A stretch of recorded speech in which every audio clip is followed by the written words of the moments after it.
So, Larry, in terms of what's next, what does it mean? I just have to ask you to leave and have everything just so chaotic. We know that the Afghans need support. They need money. We also know that there's a lot of concern, not just within Afghanistan, around the region, about instability now. What do you see? Well, I think all of that is true, and it's a gamble. Diplomacy without weaponry to back it up lacks innate clout. The other weapon that can be used, and they're clearly suggesting it will be, is economic power.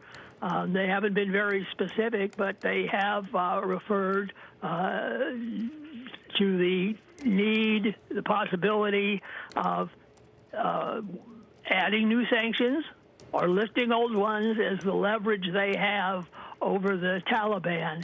And the question is, are the Taliban well enough aware, sophisticated enough, and in control enough that they respond to those economic incentives, considering the very dire economy they're inheriting with everything from COVID affecting them as the rest of the world, but also economic difficulties that are long-standing in their country.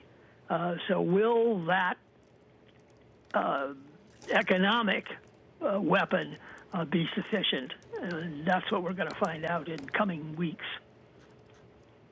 We saw President Biden, of course, refusing to budge on the end of August timeline. He said that he would not be passing this problem to a fifth American president. I'm wondering how this goes down in terms of the domestic political impact. Do matters of broader international security and geopolitics weigh in with the domestic viewpoint?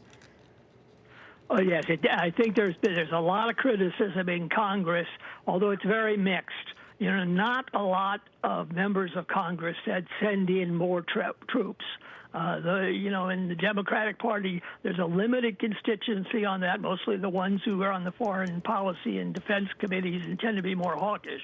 Among Republicans, some folks like the minority leader said, we've got to keep troops there, we've got to stay longer. But there wasn't a whole lot of criticism about the decision to leave as much as how it was executed.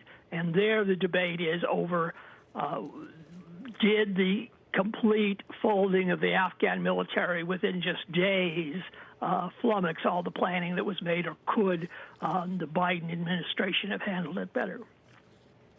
There will be hearings. There will be hearings left and right in coming weeks on this question.